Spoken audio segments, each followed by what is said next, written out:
Sexuality in the Development Industry, Reflections 6 Years On. Susie Jolly and Andrea Cornwall. Introduction.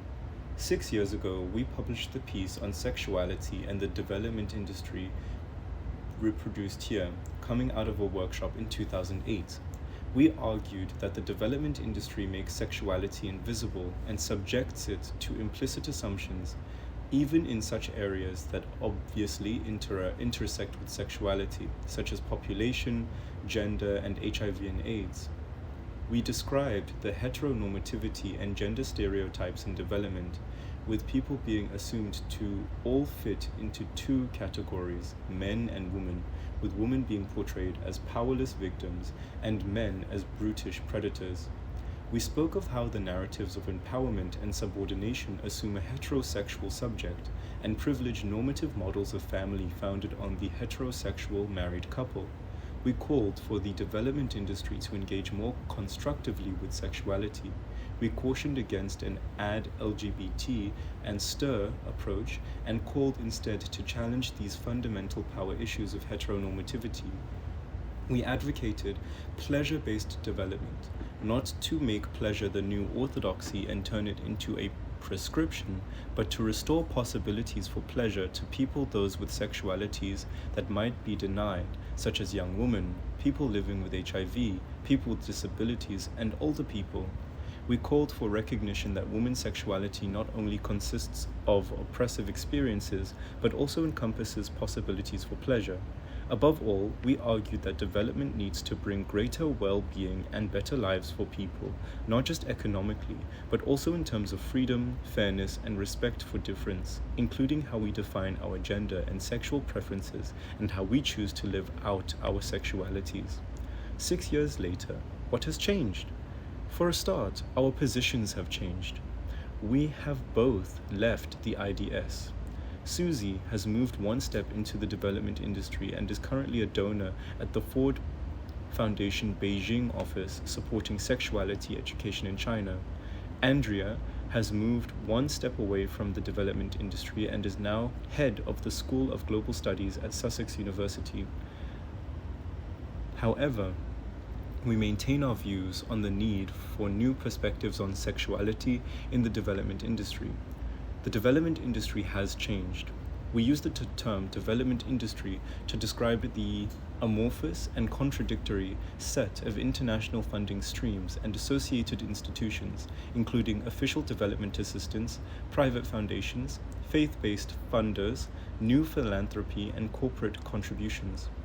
Over the past 6 years, sexuality-related issues have become more visible in this set of bodies. At the same time, heteronormativity endures, although sometimes taking new forms. At this juncture, we are delighted to have this opportunity to publish our piece and be in dialogue with 3 participants from the original conference on which it was based, Inyazi, Gosan, and He.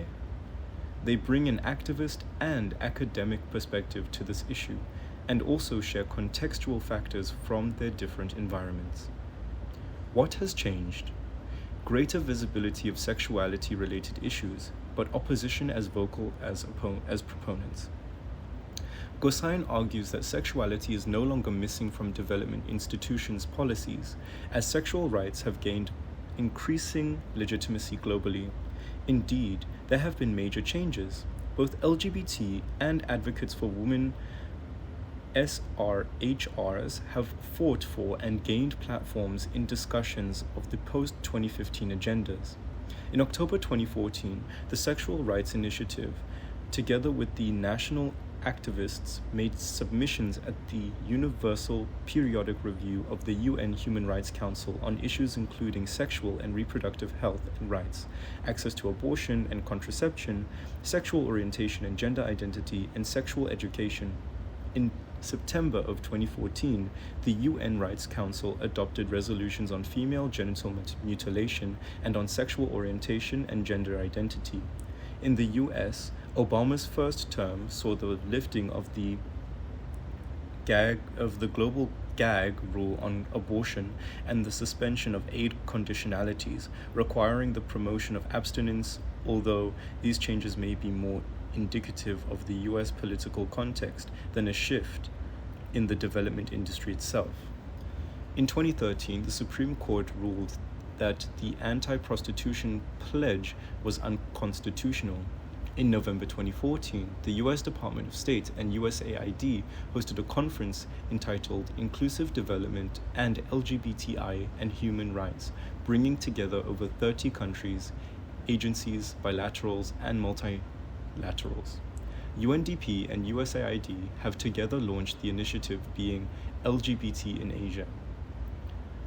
Yet international agreements such as the Millennium Development Goals and the Post-2015 Development Agenda currently under discussion have failed to take more progressive stances than in the 1980s.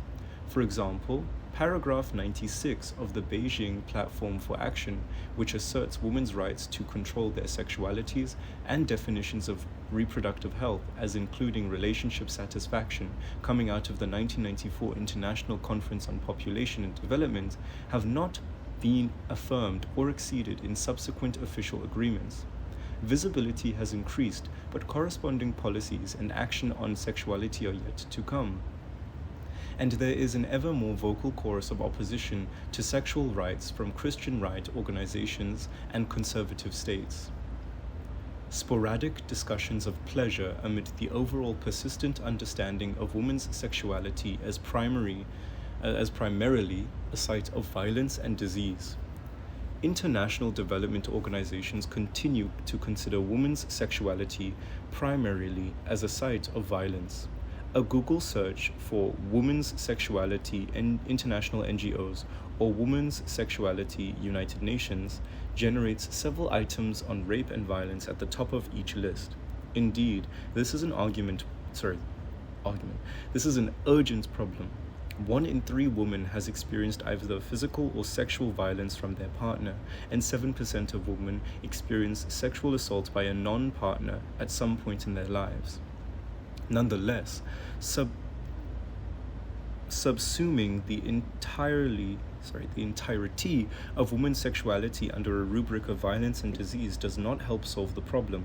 Instead, it reinforces stereotypes of women as always victims, without possibilities of agency in relation to their own desires, and dovetails with discourses advocating women's chastity and young people's abstinence to further disempower these populations. Fundamentally, the frames and funding have not shifted. The world is more visibly insecure than 5 years ago, and high-profile incidents of violence against women and girls remind us of the persistent and urgent nature of this challenge. Our argument still stands that it is more effective to address violence with a comprehensive approach to sexuality that raises the possibilities for non-violent relationships. However, this argument may be harder to hear in the current environment. Nevertheless, sporadic challenges are made to the woman's sexuality equals violence and disease paradigm. For example, some discussions on the Oxfam website and in the Guardian newspaper. The Gates Foundation is funding the design and development of more pleasurable condoms, and a brave and exceptional group of individuals and organizations on the frontiers in the global south and north are using pleasure and positive approaches to sexuality as an entry point to empower women and marginalized communities. These include sexuality workshops with rural women's rights activists in North India, human rights training in Turkey that teaches women that sexual pleasure is their human right, and using comic theater to change attitudes to sexual health and gender norms in Mexico. Xiao Pei gives examples of the thirst for pleasure and discussions of sensuality, playfulness, love, and romance that she encountered in a home for people with mental disabilities in Beijing. She and Jose Abad, a queer disabled advocate from Spain, stayed in the home for 3 weeks to run workshops on sexuality for the residents. Every morning at 6 a.m., 3 hours before the workshops started, participants would crowd round their dorm in eager anticipation. She remarks how these highly marginalized people with mental disabilities were often considered to have other priorities than sexuality, or to need only protection from sexual abuse. They were desperate to engage with topics of sexual pleasure. She also tells stories of HIV-positive women enjoying sex and enjoying talking about sex, which were shared and experienced in Pink Space workshops, and how empowering and affirming these workshops were. She testifies to the power of positive approaches to sexuality and illustrates the inaccuracy of the development stereotypes of women's sexuality as being a site of only suffering. LGBT, more resources, but problems in action. On LGBT, there are real changes. In 2011, for LGBTI rights in the Global South and East, funding totaled just over $10 million, with 328 grants made, and the largest grants going to the LGBTI groups based in the Global North, but working internationally. In 2010, some 713 grants, totaling over $35 million, were made to support LGBTI in the South and East, and of the 11 largest grants, 5 went to organizations in Africa, 2 to organizations in Latin America, and 4, one of which was for regranting, went to organizations based in the Global North. Resources are unevenly spread, however, with more funding going to organizations led by gay men than to those led by lesbians, trans, or bisexuals. And funding for HIV, which has constituted a potential channel for sexuality-related funding since the 1990s, started to flatten with the global economic crisis in 2008. Nevertheless, total funding remains at a competitively different scale than that for LGBT, with $7.9 billion disbursed for international HIV support by donor governments.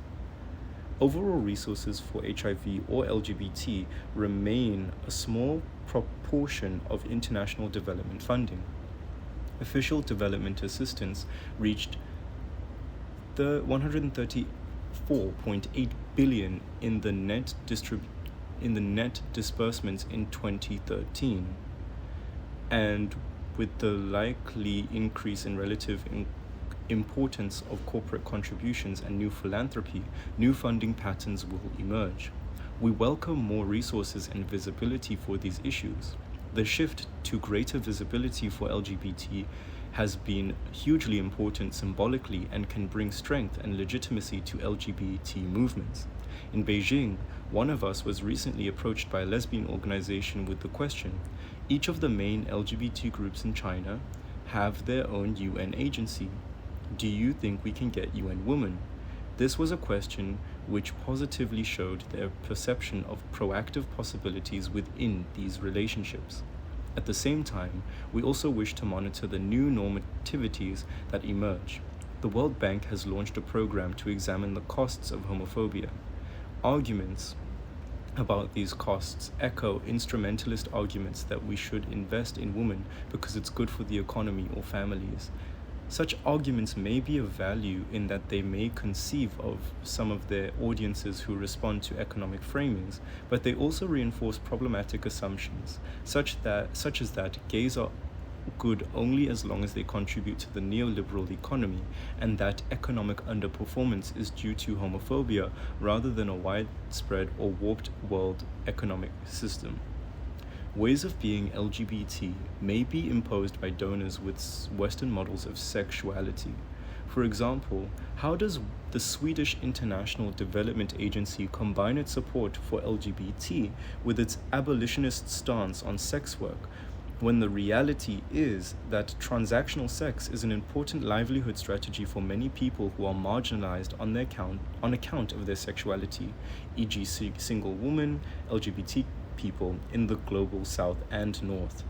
Anecdotal evidence suggests that this contradiction may be mitigated in certain circumstances by intelligent and committed implementers. However, they do not always have the leeway or desire to do so. In her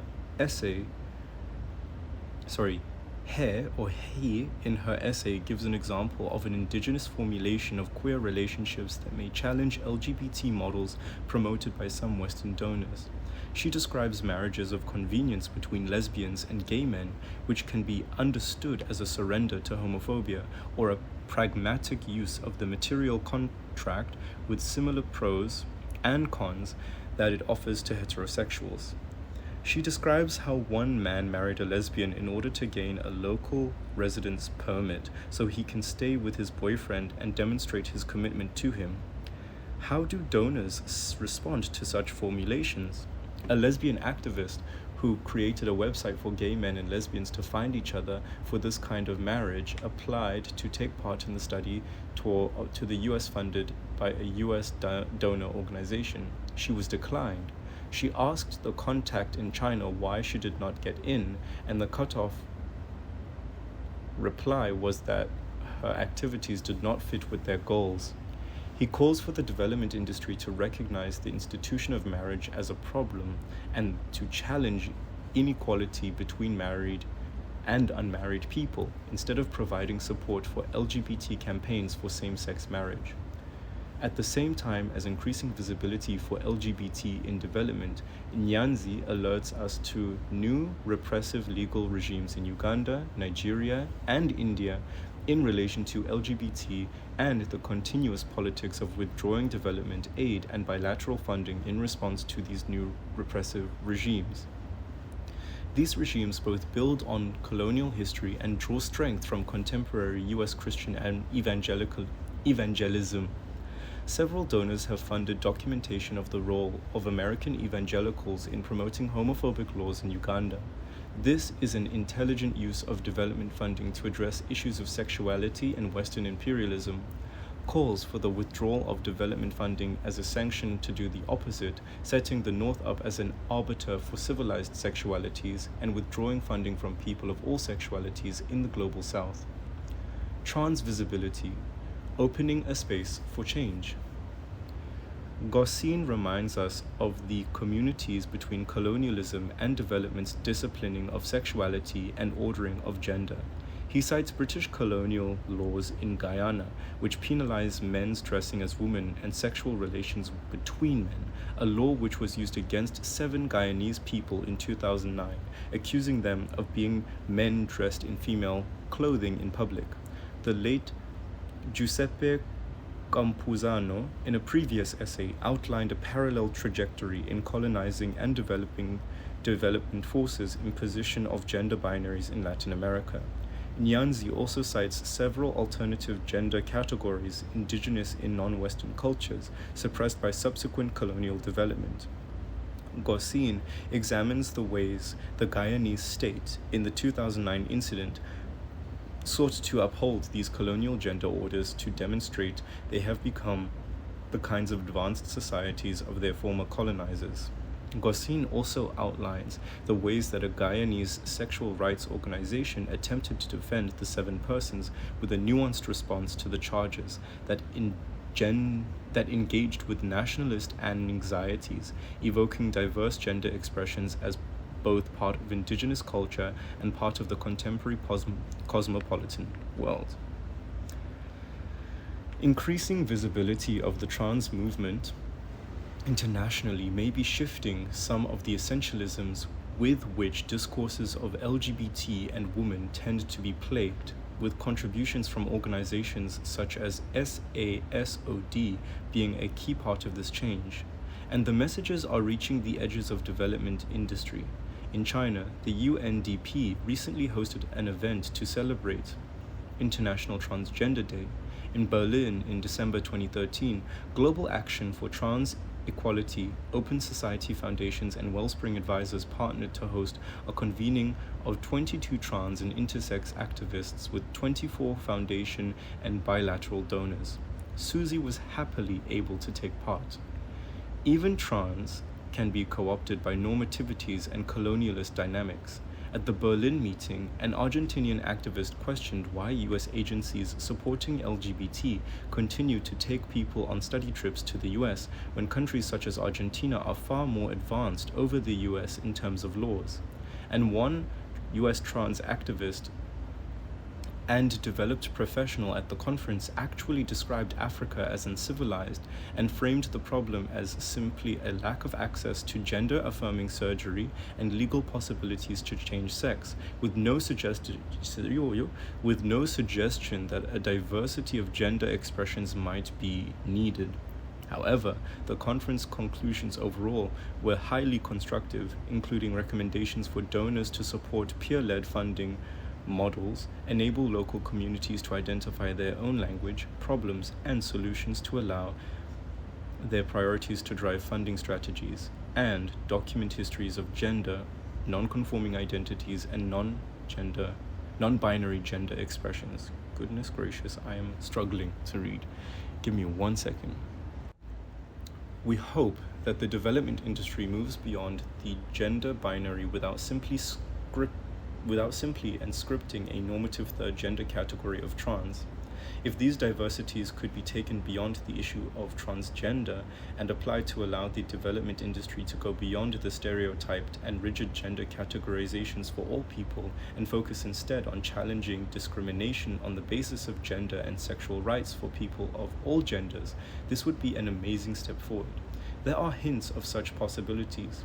For example, the WHO website describes how there are a number of cultures in which greater gender diversity exists, and sex and gender are not always neatly divided along binary lines, such as male and female or homosexual and heterosexual.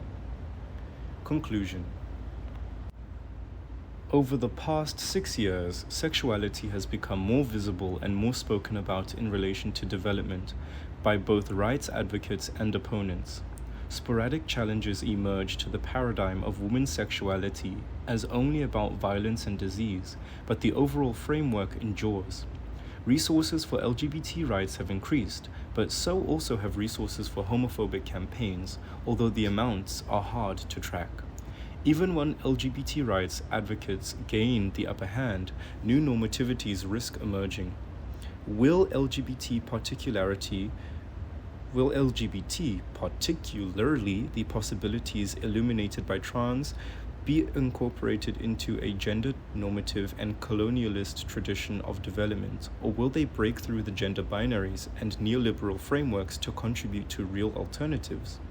At present, heteronormativity continues to define the ways in which the development industry responds to issues of sexuality, categorizing LGBT in one corner, presuming their sexuality to be fixed status rather than fluid self-expression, and everyone else in the other.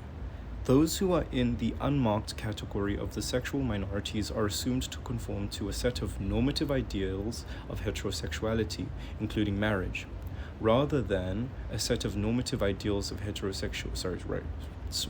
rather than focus on the effects of discrimination and the structural violence that it produces and is produced by. There is an emphasis on identities and on individual freedoms. Vital is the right to relationships of our own choosing. It is crucial not to lose sight of these structural inequalities and of the very material implications of discrimination. 6 years on, these come for us into ever more clear view as a priority for activism and action that can make sexual rights for all an issue that is not restricted to those who identify with a particular identity, but which is about being fully human and living life with dignity.